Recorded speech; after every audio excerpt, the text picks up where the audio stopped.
आज आला आमच्या घरी फ्रीज आणि डबल डोअर फ्रीज हे माझ्या स्वप्नातलं फ्रीज होतं, तर ते आज पूर्ण झालं आहे आणि त्यामुळे मी खूप खुश होते.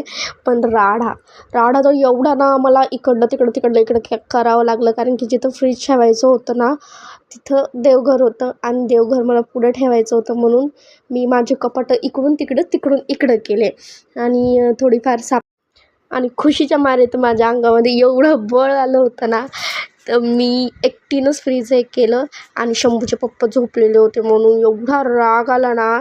पण आहे ना मी पॉवरफुल, एवढी पॉवर आहे माझ्यामध्ये.